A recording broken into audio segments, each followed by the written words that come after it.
नमस्कार साथियों। तो आज है 8 फरवरी 2026। दोस्तों, लास्ट डे बाजार शुरू में थोड़ा वॉलेटाइल जरूर था, बट क्लोजिंग ठीक ठाक लेवल पे दिया। अब कल यानी 9 तारीख सोमवार से एक नया हफ्ता ओपन होने जा रहा है। तो दोस्तों, बात करेंगे इस वीडियो में कुछ इंपॉर्टेंट की फैक्टर्स, कुछ इंपॉर्टेंट लेटेस्ट अपडेट के बारे में, जो कि अपकमिंग वीक पे बाजार को ट्रिगर कर सकता है। ऐसे में दोस्तों, अगर मैं आपसे पूछूं कि आपको क्या लगता है कि मतलब अगले हफ्ते क्या मार्केट की मूवमेंट अपर साइड में होगा, मतलब मान लीजिए कि निफ्टी 50 26,000 को क्रॉस करके ऊपर निकल जाएगा, या सर आपको ये लगता है कि नहीं, अभी जो स्थिति है मार्केट कहीं ना कहीं गिर सकता है।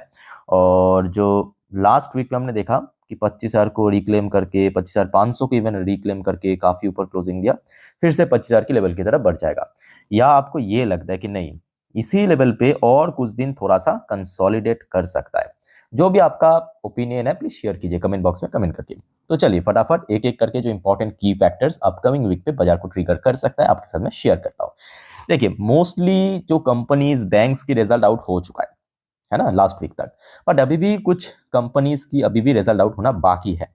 फटाफट आप नोट कर लेना, जैसे कि हेडलाइन पे भी मेंशन किया, आपके लेंसकार्ट हो गया, हिंडाल्को हो गया, ओएनजीसी हो गया, ऐसे तमाम कंपनी की रिजल्ट आउट होगा। अच्छा, पहले आप देखिए कल मतलब सोमवार के दिन कुछ पॉपुलर कंपनी की रिजल्ट आउट होगा, जैसे कि आरती फार्मा हो गया, एम्बर एंटरप्राइज हो गया, अपोलो माइक्रो सिस्टम हो गया, औरबिंदो फार्मा हो गया, ऐसा ढेरों सारे कंपनी। आप चाहे तो वीडियो को पॉज करके देख लीजिए, ठीक है।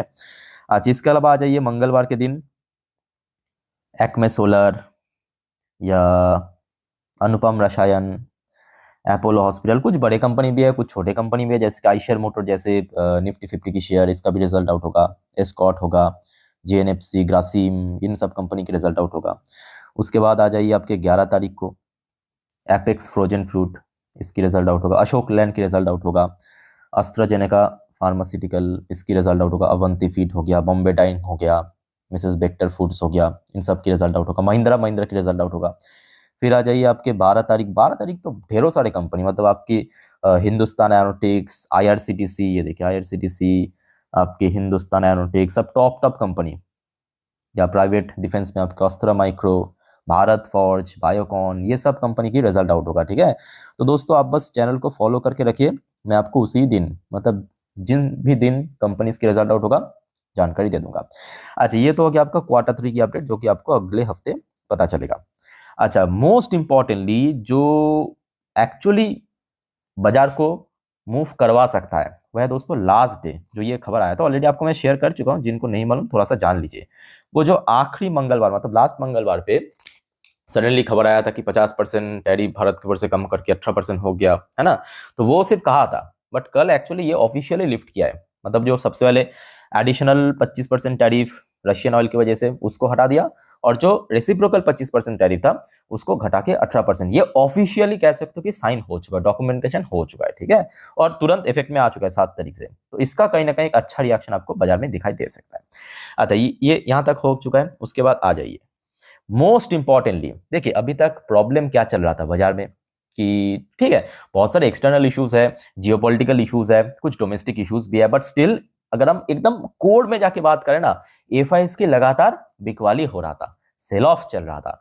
बट 2026 में ये पहला हफ्ता रहा, क्या कहा, 2026 में लास्ट वीक पहला हफ्ता रहा जहां पे एफआईएस द्वारा लगभग 8,100 करोड़ की खरीदारी हमें देखने को मिला। और ये इसके पीछे दो कारण है, एक मैं कहूंगा यूएस और इंडिया के बीच जो बाइलेटरल ट्रेड डील, और दूसरा दोस्तों आप माने या ना माने, मैं बार बार आपको इसके पहले भी कहा, इस बार बजट एक्चुअली बहुत ही ज्यादा बढ़िया था। देखिए, शॉर्ट टर्म में वॉलेटाइल हो सकता है, क्योंकि एफआईएस की बात करें वो शॉर्ट टर्म प्लेयर नहीं है, वो लॉन्ग टर्म बेस पे आएगा, ठीक है। तो बजट इस बार मैं कहूंगा जियोपॉलिटिकल बेस पे ग्रोथ ओरिएंटेड बजट, आपको लग सकता है कि शॉर्ट टर्म में थोड़ा सा ऊपर नीच वॉलेटाइल, बट आपको समझ आ जाएगी इस बार बजट बहुत ही, मतलब अगर आपका विजन लॉन्ग टर्म का है ना तो आपको समझ आएगा। और ये दो रीजन के कारण एफएस की फ्लो आया है। अब देखना होगा कि ये फ्लो कंटिन्यू रहता है या बस लास्ट वीक में सीमित, वो डिपेंड करेगा बाजार की मूवमेंट, ठीक है। अगर एफएस की फ्लो आया तो आराम से मार्केट यहाँ पे रिकवर कर जाएगा और बहुत ही स्टेबल वे से रिकवर करेगा, याद रखना। बाय द वे, भारत की एक इकोनॉमिकल डेटा भी आउट होगा अगले हफ्ते। क्या आउट होगा? CPI inflation data. अच्छा, सीपीआई इन्फ्लेशन जो लास्ट मंथ पे हमने देखा था कि थोड़ा बहुत इंक्रीज हुआ था, फिर भी जो आरबीआई की टॉलरेंस लेवल है उससे तो नीचे ही है। आरबीआई की जो टॉलरेंस लेवल है 2.1%, इस बार हमने देखा था, फोरकास्ट आया था, तो उससे तो नीचे ही है 1.33%। अब देखना होगा कि इस बार क्या होता है। अच्छा, तो इस बार ये डेटा पता चलेगा आपको 12 तारीख। 12 तारीख मतलब आज तो आपका 8 तारीख हो गया, कल से बाजार ओपन, मतलब 9, 10, 11, 12, बृहस्पतिवार, याद रखना बृहस्पतिवार भारत की सीपीआई इन्फ्लेशन रेट आउट होगा। और ठीक उसके नेक्स्ट डे मतलब 13 तारीख को यूएस की सीपीआई इन्फ्लेशन रेट आउट होगा। ये देखिए 13 तारीख, ठीक है। तो उसी दिन मैं आपको जानकारी दे दूंगा इस बारे में, डोंट वरी, ठीक है। और इस बार देखिए यूएस की जो सेंट्रल बैंक के हिसाब से इन्फ्लेशन रेट थोड़ा सा घट सकता है यूएस में, ऑब्वियसली बात है। उसके बाद यूएस मार्केट में इम्पैक्ट पड़ेगा, और यूएस मार्केट में इम्पैक्ट पड़ा तो सुबह सुबह पूरे दुनिया भर की जो ग्लोबल मार्केट है उसमें इम्पैक्ट पड़ेगा, डॉलर इंडेक्स पे इम्पैक्ट पड़ेगा, आपके गोल्ड पे इम्पैक्ट पड़ेगा, ठीक है। अच्छा, उसके साथ साथ देखिए ये तो कुछ जो आपको मैं इवेंट या इकोनॉमिकल डेटा रिजल्ट आउट होगा उसके बारे में जानकारी दे दिया। अब ये भी फैक्ट है कि फ्राइडे नाइट को हमने ये भी देखा कि यूएस मार्केट की मूड बहुत तगड़ा था। चाहे नैस्डैक की बात करें, डॉ जोन्स की बात करें, पहली बार डॉ जोन्स 50,000 को ब्रेक किया, लगभग 2.5% ऊपर आके क्लोजिंग दिया। मैं आपको कल भी अपडेट दिया था ना कि हमारे जो एक्सजीएक्स निफ्टी, गिफ्ट निफ्टी सब लगभग 180 190 पॉइंट ऊपर आके क्लोजिंग दिया था। तो देखिए अब हम लोग एक ऐसे दौर पे जी रहे हैं ना, यहाँ पे हर घंटा कुछ ना कुछ नया जियोपॉलिटिकल सुनने को मिल रहा है खबर, है ना। तो उस बेसिस पे ऑब्वियसली बाजार रिएक्ट करेगा, बट अभी तक अगर हम बात करें सब कुछ ठीक ठाक है। मतलब अभी तक ऐसा कुछ खबर नहीं मिला कि जो बाजार को गिरा सकता है। हाँ, अगर कल सुबह तक अगर कुछ खबर हो गया वो अलग मैटर है, बट अभी तक मैं कहूँगा सब कुछ बढ़िया है, ठीक ठाक है। अच्छा, क्रूड ऑयल भी एकदम स्टेबल है। लास्ट नाइट को कोई ऐसा बहुत बड़ा चेंजेस देखने को नहीं मिला। इंडियन करेंसी की वैल्यूएशन की अगर हम बात करें ये भी लगभग स्टेबल है, ठीक है। तो दोस्तों चलिए अब मैं आपको कुछ जियोपॉलिटिकल अपडेट पे लेके चलता हूं जो कि आज का एकदम ताजा खबर है। पर उसके पहले आप सभी को रिक्वेस्ट करूंगा, अगर आपको वीडियो भी तक अच्छा लगा, इन्फॉर्मेटिव लगा, प्लीज दोस्तों वीडियो को लाइक करना और प्लीज चैनल को सब्सक्राइब करके जरूर रखना ऐसे इन्फॉर्मेटिव वीडियो हर रोज हर वक्त पाने के लिए। और दोस्तों याद रखना आज रात की जो 10:30 की वीडियो आएगा इस चैनल पे, जिस पर हम नेक्स्ट डे मार्केट प्रिडिक्शन, मतलब कल मार्केट सोमवार किस तरह मूव कर सकता है, मोस्ट प्रोबेबली बैंक निफ्टी 50 की जो रेजिस्टेंस है, सपोर्ट है, या आज पूरे दिन की शेयर मार्केट से रिलेटेड जितने भी अपडेट है सब इकट्ठा करके डाल दूंगा। 10:30 की वीडियो देखना प्लीज मत भूलिएगा, ठीक है। और प्लीज चैनल को सब्सक्राइब करके जरूर रखना। और रात की 12 बजे की वीडियो में आपको तो पता होगा सेपरेटली हम जियोपॉलिटिकल टॉपिक को कवर करते हैं, हर रोज ही आता है वीडियो, डोंट वरी, आज भी आ जाएगा। जितने भी जानकारी जियोपॉलिटिक्स सब दे दूंगा, ठीक है, आज की डेट में। चलो अभी तक की जितने भी अपडेट है पहले अब देख लेते हैं। अच्छा, बाय द वे कल रात की 10:30 की वीडियो में मैं आपको एक न्यूज शेयर किया था, आई थिंक कि आप लोगों ने देखा। जिनको नहीं मालूम एकदम शॉर्ट में जान लीजिए। अब डोनाल्ड ट्रंप थ्रेट किया है उन सब देशों को जो ईरान के साथ ट्रेड करता है। अब क्या यहाँ पे कहा कि जो सब देश ईरान के साथ ट्रेड करता है उसके ऊपर अभी टैरिफ इंपोज होगा। बट मैं कहूँगा यहाँ पे एक्चुअली भारत को टारगेट नहीं किया गया, क्योंकि देखिए भारत और ईरान के बीच ट्रेड जरूर होता है बट उतना भी नहीं होता है। मेनली चाइना, यूएई ये सब देश ही मोस्टली करते हैं, ठीक है। तो उसके ऊपर फर्दर 25% टैरिफ इंपोज करने का थ्रेट दिया। अब ये भी फैक्ट है कि ईरान पे मामला उतना भी अच्छा नहीं है, ठीक है। और ये देखिए ये तुरंत ईरान की तरफ से भी एक जवाब में आया है, no one has right to dictate, ठीक है, no one has right to dictate, मतलब ईरान को कोई डिक्टेट नहीं कर सकते, ओके।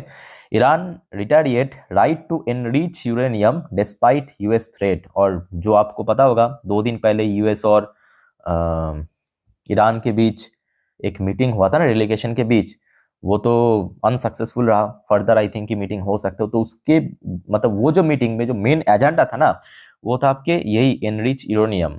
अच्छा, जिनको नहीं मालूम, ये जो परमाणु हथियार होता है ना, परमाणु बम, उसमें जो यूज होता है यूरेनियम, उसको एनरिच यूरेनियम कहा जाता है। एकदम एकदम शॉर्ट में अगर आपको मैं एक्सप्लेन करूं ना, जो साइंस बैकग्राउंड से है उनको तो अलग से बताने की जरूरत नहीं, आपको पता होगा शायद।